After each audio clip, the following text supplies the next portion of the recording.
Hello दोस्तों, कैसे हो आप लोग। यहाँ पे जान लो कि जेपीएससी के द्वारा नई भर्ती की नोटिफिकेशन जारी कर दी गई। जी हाँ, लेक्चरर और असिस्टेंट प्रोफेसर की भर्ती निकाली गई।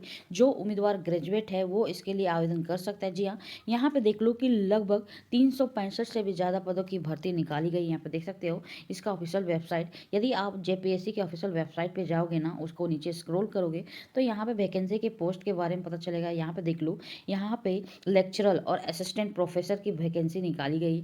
यहाँ पे पॉलिटेक्निकल कॉलेज और इंजीनियरिंग कॉलेज के लिए वैकेंसी निकाली गई।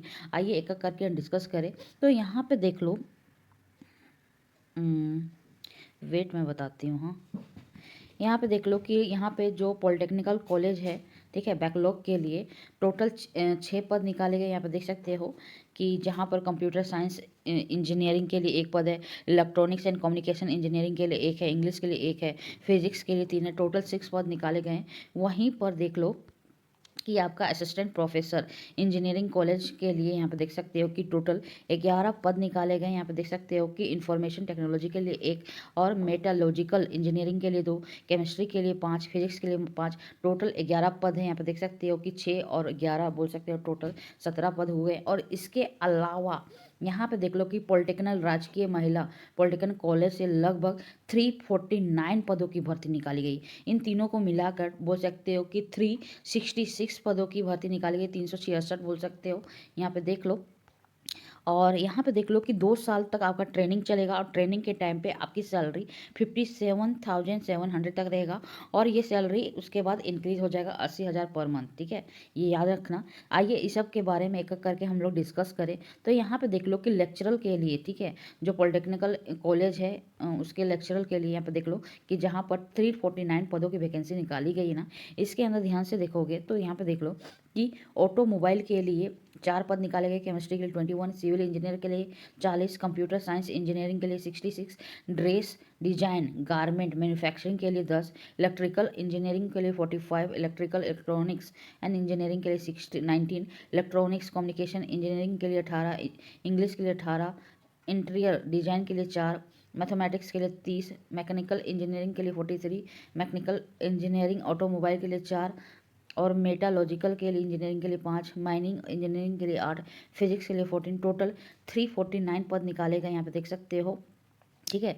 यहाँ पे देख लो कि जनरल कैटेगरी एसटी और एससी के लिए कितने हैं, आप अपने अकॉर्डिंग देख सकते हो।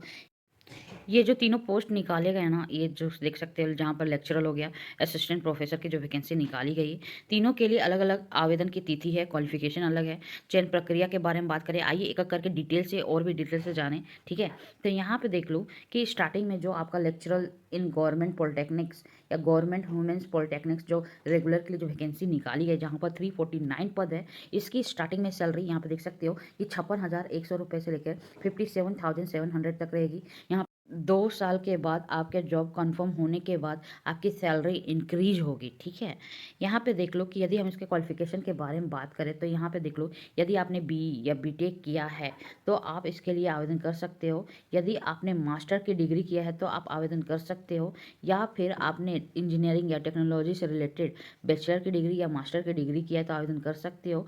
इसके अलावा इसकी आयु सीमा के बारे में बात करें तो आवेदन करने की अधिकतम आयु सीमा 65 ईयर्स बताई गई है। ठीक है, जहां पर 349 पद निकाले गए, उसकी आवेदन प्रक्रिया 20 फरवरी से शुरू की जाएगी। अंतिम तिथि आवेदन करने की 12 मार्च 2026 बताई गई। इसका आवेदन शुल्क आप 14 मार्च तक जमा कर सकते हो और इसकी हार्ड कॉपी को आप 25 मार्च 2026 तक जमा कर सकते हो। ठीक है, इसकी चयन प्रक्रिया के बारे में बात करें तो जो आपका क्वालिफिकेशन है उसके आधार पे शॉर्टलिस्ट किया जाएगा। बट याद रखना कि यदि आप गेट क्वालिफाइड हो, जी हाँ, गेट में आपका स्कोर 95% हाई है, देन आपका सिलेक्शन होगा।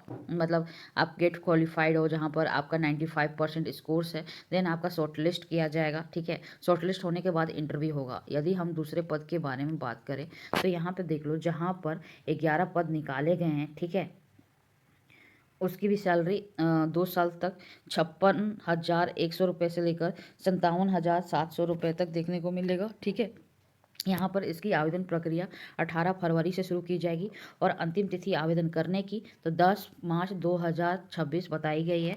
इसकी आवेदन शुल्क 12 मार्च तक आप दे सकते हो और इसकी हार्ड कॉपी को जमा 23 मार्च तक जमा कर सकते हो। ठीक है, यहाँ पे देख लो कि इसकी क्वालिफिकेशन की बात करें तो यहाँ पे देख लो, यदि आपने BE या BTech किया है या ME या MTech किया है या MSc किया है, ठीक है, इंजीनियरिंग या टेक्नोलॉजी में, तो आप आवेदन कर सकते हो। साथ में यदि आपने गेट क्वालिफाइड हो या गेट पास हो तो आप इसके लिए आवेदन कर सकते हो। यदि आपने मास्टर डिग्री लिया है साइंस या ह्यूमैनिटीज़ में तो आप इसके लिए आवेदन कर सकते हैं। साथ में यदि आपने नेट या जेट क्वालिफाइड हो तो आप इसके लिए आवेदन कर सकते हैं, ये आपको पता होना चाहिए। ठीक है, और यहाँ पे देख लो, यदि आपने PhD की डिग्री लिया है और साथ में आप नेट या जेट क्वालिफाइड हो तो आप आवेदन कर सकते हो, जहाँ पर आपकी स्टार्टिंग सैलरी 57,700 रहेगी। ठीक है, 2 साल तक, उसके बाद आपकी सैलरी इंक्रीज हो जाएगी। आपकी चयन प्रक्रिया कैसे होगी, तो आपके जो क्वालिफिकेशन है उसके आधार पर शॉर्टलिस्ट किया जाएगा, देन इंटरव्यू के लिए बुलाया जाएगा। ठीक है, इसके अलावा यहाँ पे देख लो, जहाँ पर 6 पद निकाले गए हैं, ठीक है, राजकीय पॉलिटेक्निक या राजकीय महिला पॉलिटेक्निक कॉलेज में, ठीक है, वहाँ पर भी आपकी सैलरी 56,100 रुपये से लेकर 57,700 रुपये तक देखने को मिलेगा। 2 साल तक ट्रेनिंग चलेगा। वहीं पर इसके क्वालिफिकेशन के बारे में बात करें तो यहाँ पे देख लो कि इंजीनियरिंग या टेक्नोलॉजी में यदि आपने BE में या BTech किया है या BSc किया है तो आवेदन कर सकते हो। और यदि आपने साइंस या ह्यूमैनिटी में मास्टर की डिग्री लिया है तो आप आवेदन कर सकते हो। इसके अलावा और यदि आप गेट क्वालिफाइड हो या नेट क्वालिफाइड हो तो आप इसके लिए आवेदन कर सकते हो। इसकी चयन प्रक्रिया आपके क्वालिफिकेशन के आधार पर शॉर्टलिस्ट किया जाएगा, देन आपका चयन किया जाएगा। ठीक है, अब इसके आवेदन शुल्क, ये जो तीनों पोस्ट निकाले गए ना, उसके आवेदन शुल्क के बारे में बात करें तो यहाँ पे देख लो, जनरल OBC या EWS से आने वाले उम्मीदवारों को आवेदन शुल्क 600 रुपये लगेगा। वहीं पर झारखंड राज्य से आने वाले ST और SC के लिए 150 रुपये लगेगा। यदि आप झारखंड के रहने वाले हो तो भी आवेदन कर सकते हो। यदि आप बिहार से हो, झारखंड से हो, UP से हो तो भी आप इसके लिए आवेदन कर सकते हो। ठीक है, तो यहाँ पे देख लो, सबसे पहले झारखंड के ऑफिशियल वेबसाइट में जाना पड़ेगा आवेदन करने के लिए। वहाँ पर 1 टाइम रजिस्ट्रेशन करना होगा। ये करने के बाद, ठीक है, आप सब चीज़ पेमेंट कर दोगे या दस्तावेज को भर दोगे, आवेदन पत्र को भर दोगे, फिर उसका जो हार्ड कॉपी है उसको निकालना होगा। निकालने के बाद महत्वपूर्ण दस्तावेजों के साथ, ठीक है, यहाँ पे ये एड्रेस दिख रहा होगा, इसका स्क्रीनशॉट ले लो या फिर इसका जो ऑफिशियल नोटिफिकेशन है उसका लिंक हमने नीचे लगा दिया है, वहाँ से डाउनलोड कर लो, देख लो और इस एड्रेस पे भेज दो जिसके लिए आप आवेदन करना चाहते हो उसके तिथि के अनुसार। ठीक है, चलो बाय, टेक केयर। ये कैसा लगा, अच्छा लगा तो प्लीज़ लाइक करो, शेयर करो, सब्सक्राइब करो। चलो बाय, टेक केयर।